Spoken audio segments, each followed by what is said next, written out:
Alhamdulillah wassalatu wassalamu ala Rasulillah wa ala alihi wa ashabihi wa mawalah la haula wa la quwata illa billah. Rabbi syrah li sadri wa yassir li amri wa hlul 'uqdatam min lisani yafqahu qawli, amma ba'du. Pembahasan berikutnya adalah ijtihad dan ifta. Pembahasan pertama mengenai tentang ijtihad. Apa itu sebenarnya ijtihad? Ijtihad berasal dari kata ijtahada yajtahidu, wazannya adalah ifta'ala. Sedangkan bentuk sulasi mujarradnya adalah jahada yajhadu, masdarnya al-juhdu. Apa yang dimaksud dengan ijtihad? Yang dimaksud dengan ijtihad berarti adalah at-taqatu wal istita'atu, kemampuan dan daya. Secara etimologi, ijtihad berarti badlul wus'i, mencurahkan segala kemampuan, daya upaya dan kekuatan untuk meraih sesuatu yang berat dan sulit. Sementara itu, para ahli usul fikih mendefinisikan ijtihad dengan badlul wus'i fi naili hukmin syar'iyyin amaliyyin bitariqil istinbati, mencurahkan kemampuan untuk memperoleh hukum syara' amali dengan cara melakukan istinbat. Dalam definisi ini, ijtihad mengandung unsur-unsur sebagai berikut. Pertama, adanya unsur pengerahan daya upaya dan kemampuan. Kedua, adanya tujuan untuk merumuskan hukum syara'. Ketiga, hukum syara' yang dimaksud adalah bersifat amali atau praktisi. Keempat, untuk mencapai konklusi dan rumusan hukum itu dengan suatu metode. Sementara itu, Al-Amidi memberikan definisi ijtihad dengan istifragul wus'i fi talabidh dhanni bi syai'in minal ahkami syar'iyyati ala wajhin yahissu minan nafsil azji anil mazidi fihi, mengerahkan segala kemampuan dalam mencari hukum syara' yang bersifat dhanni sehingga seseorang merasa tidak sanggup lagi mengupayakannya lebih dari itu. Menurut rumusan Al-Amidi, esensi ijtihad adalah pertama, adanya unsur pencurahan tenaga dan upaya semaksimal mungkin yang dapat diraih sehingga seorang mujtahid merasa bahwa dirinya tidak mampu lagi berusaha lebih dari itu. Kedua, tujuan dan sasarannya adalah untuk merumuskan dan mencapai hukum syara' yang dhanni. Lalu, apa syarat-syarat mujtahid itu? Tidak sembarang orang bisa menjadi mujtahid. Maka mujtahid itu adalah memiliki syarat. Karena tidak semua orang dapat berijtihad begitu saja dan mengeluarkan fatwa begitu saja. Untuk mencapai derajat mujtahid, seseorang harus memenuhi syarat-syarat tertentu. Di antara syarat-syarat yang utama mujtahid itu adalah pertama, menguasai bahasa Arab. Bahasa Arab aja belepotan, mau jadi mujtahid tidak akan mungkin. Mujtahid haruslah mampu memahami ucapan orang Arab dan kebiasaan-kebiasaan yang berlaku dalam pemakaian bahasa Arab di kalangan mereka, sehingga ia dapat membedakan antara ucapan yang sharih, zahir, mujmal, hakikat, majaz, umum, khusus, muhkam, mutasyabih, mutlak, muqayyad, nas, serta mudah atau tidaknya dalam pemahaman. Yang kedua, mengetahui nasah dan mansuh dalam Al-Quran serta asbabun nuzul dan seluk-beluk ayat-ayat hukum. Ketiga, mengerti sunnah atau hadis serta asbabul wurud. Mujtahid haruslah mengerti seluk-beluk hadis dan perawinya secara umum, tidak boleh hanya sekedar matanya saja. Keempat, mengerti ijma' dan ikhtilaf. Mujtahid haruslah mengerti ijma' para ulama dan dasar-dasarnya. Dan mujtahid juga harus mengetahui hal-hal ikhtilaf beserta seluk-beluknya. Kelima, mengetahui qiyas. Mujtahid haruslah mengetahui jalan-jalan qiyas yang benar. Bahkan boleh dikatakan bahwa ijtihad itu adalah qiyas itu sendiri. Keenam, mengetahui maksud-maksud hukum. Dan ketujuh, telah balik serta mempunyai pemahaman dan penalaran yang benar. Kedelapan, mempunyai akidah dan niat yang benar. Ini penting betul karena banyak orang yang berfatwa tetapi hanya untuk memenuhi kebutuhannya, bukan untuk mencari kebenaran dari Al-Quran itu sendiri. Berikutnya kita membahas tentang fungsi ijtihad. Apa itu fungsi ijtihad? Ijtihad punya kedudukan yang sangat penting di samping Al-Quran dan Sunnah Rasul. Di antara fungsi ijtihad adalah pertama, ijtihad berfungsi untuk menguji kebenaran riwayat hadis yang tidak sampai ke tingkat hadis mutawatir seperti hadis ahad.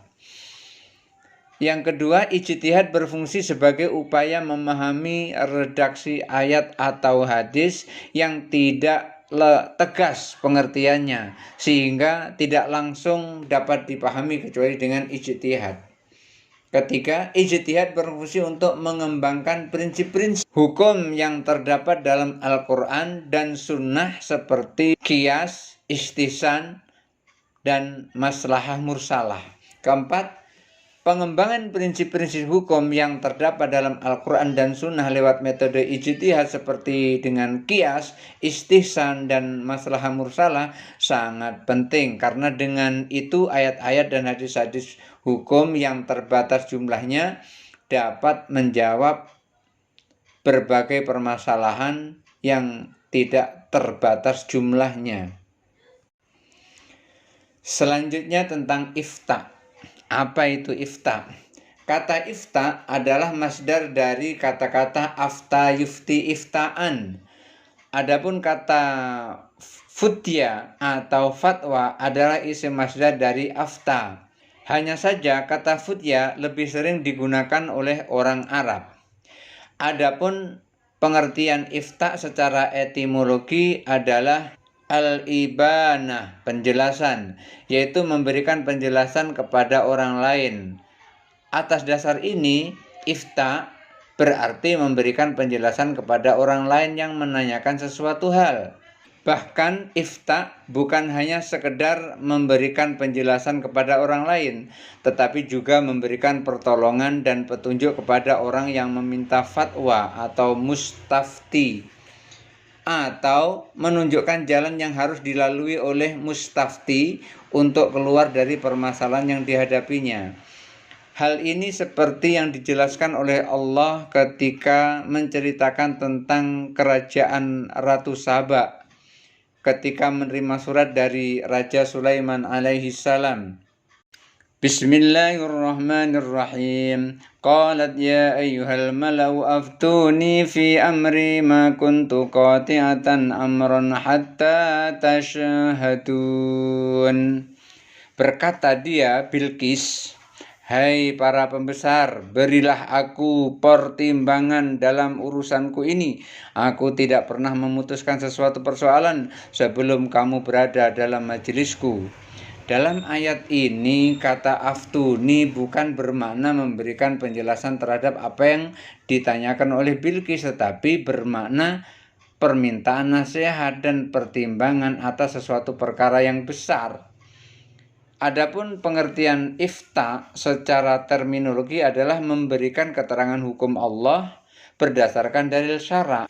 Dari definisi ini bisa kita ambil sebuah kesimpulan bahwa yang dimaksud dengan al-ifta adalah mengeluarkan keterangan hukum Allah sesuai dengan dalil syar'i, yaitu Al-Quran dan hadis.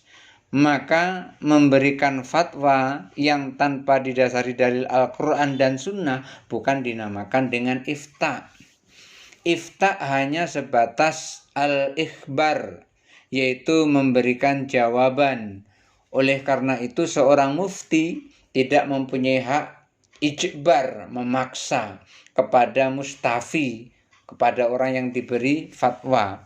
Fatwa yang disampaikan kepada orang mustafi, orang yang diberi fatwa itu bebas dia mau memakai atau tidak. Syekh Muhammad Saltut dalam muqaddimah fatwanya mengatakan bahwa fatwa adalah jawaban dari seorang mufti atas pertanyaan yang disampaikan oleh mustafti. Oleh karenanya penjelasan hukum yang bukan dari pertanyaan maka tidak dinamakan sebagai fatwa, tetapi dinamakan sebagai taklim atau irsyad. Dari penjelasan tadi dapat disimpulkan bahwa yang dimaksud dengan fatwa atau ifta adalah sebuah keterangan hukum yang tidak mengikat yang diberi oleh seorang mufti kepada mustafti, baik jawaban atas sebuah pertanyaan atau tidak, baik permasalahan baru maupun yang lama yang berlandaskan atas dalil Al-Quran dan Sunnah.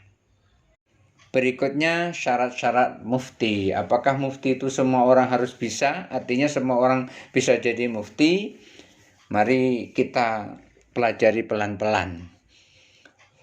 Jabatan ifta adalah jabatan terpenting dalam Islam. Jabatan yang tidak semua orang bisa memperolehnya.